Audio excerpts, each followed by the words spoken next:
Hey guys, I have chapters 49 and 50 for you. Now then, Charles, said Mr. Lemoncello, would you like to utilize any of your remaining lifelines? Perhaps an extreme challenge. Ask an expert? Yes, sir, said Charles. And may I just say, it's kind of you to come in here and ask me that question. Well, it's cloudy with the chance of meatballs, and I had nothing better to do. Pardon? Nothing, just a brief flight of fancy. My mind's sailing off past the phantom toll booth. So, which lifeline would you like to use? Might ask an expert, sir. Fine. See Mrs. Tobin at the main desk. I must go to my office to monitor Kyle's extreme challenge. What's he doing? Trying to beat you. Toodles. Mr. Lemoncello raised his beret by its stem, turned on his heel, and headed for one of the bookcases on the far side of the rotunda.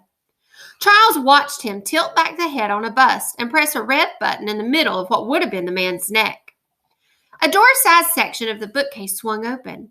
Mr. Lemoncello stepped into darkness. The bookcase swung shut. Charles hurried to the librarian's desk at the center of the rotunda reading room. Mrs. Tobin? He clapped his hands. Mrs. Tobin, chop, chop. I'm in a bit of a rush. The doors upstairs will be open in 13 minutes. Mrs. Tobin? The holographic librarian finally appeared. Good morning, Charles. How may I help you? I need to use my Ask an Expert. Very well. Whom do you wish to consult with? Someone who knows his way around the library. If that is all you require, Charles, perhaps I can be of assistance. I need to talk to my Uncle Jimmy. Your Uncle Jimmy? Could you please be more specific? Yes, of course. James F. Willoughby III. The James F. Willoughby III? Yes, ma'am. The head librarian of the Library of Congress in Washington, D.C. is your uncle? That's right. If my mother's brother, Uncle Jimmy, the top librarian in all of America, can't help me find the one book I'm looking for, nobody can. The memory box is down in the stacks, Haley told Kyle. So he raced down to the basement.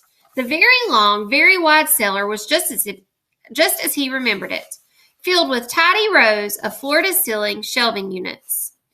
Kyle looked up at the closest security camera. Where to next? I hid it way over on the far side, said Haley, through the ceiling speakers, on a shelf near that horrible book-sorting machine. Kyle hurried up the center aisle. Suddenly, a heavy metal bookcase thundered in from the right, sliding like it was on roller skates. Watch it! Shouted Haley. The bookcase skidded to a screeching halt, blocking Kyle's path forward.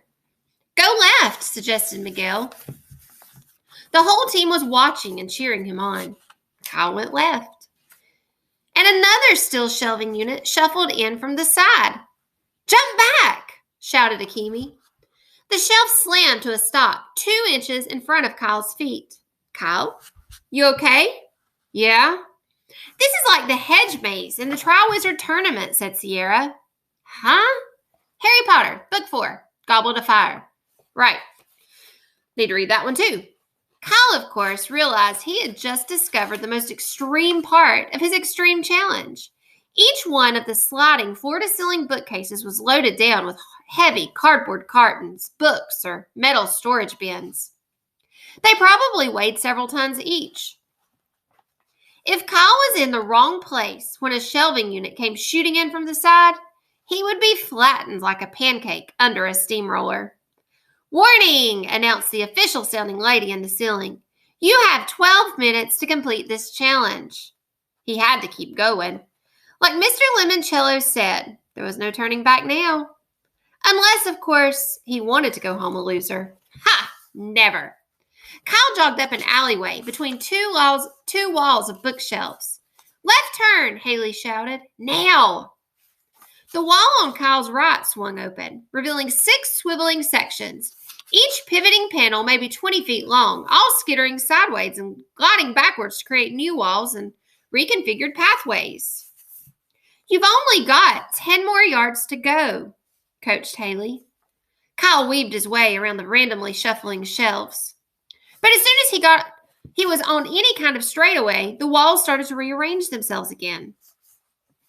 Finally, Kyle scooted to a corridor so tight that he had to turn sideways to squeeze through. The walls stuttered to a stop, and the voice made another announcement.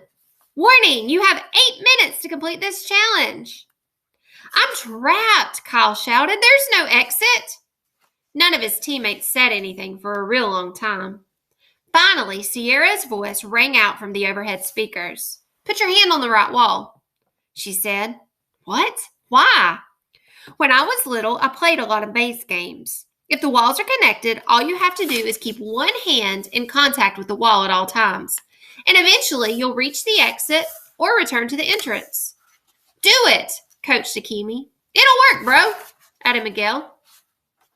So Kyle kept his right hand firmly planted on the right wall of shelves and started inching his way forward.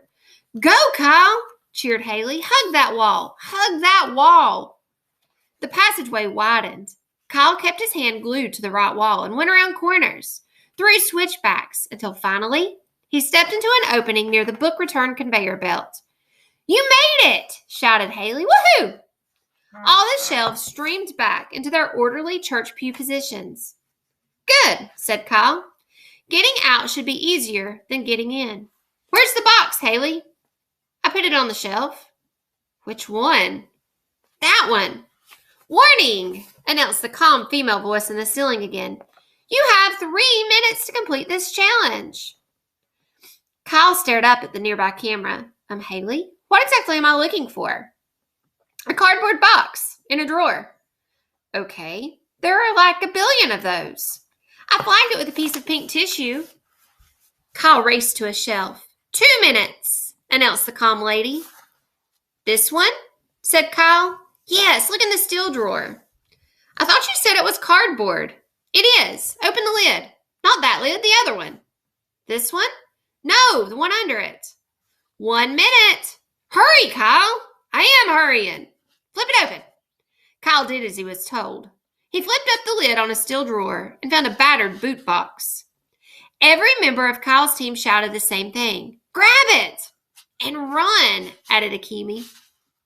Kyle did. He tucked the boot box under his arm and ran like he had never ran before.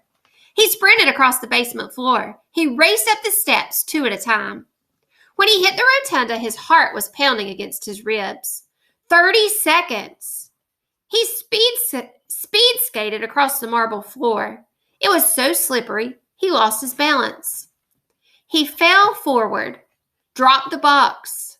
It flew out of his hands, hit the slick floor, and slid like a hockey puck across the threshold into Community Meeting Room B. A buzzer sounded. Time is up, announced the calm voice. Yo, shouted Miguel. You made it, bro. And Kyle started breathing again.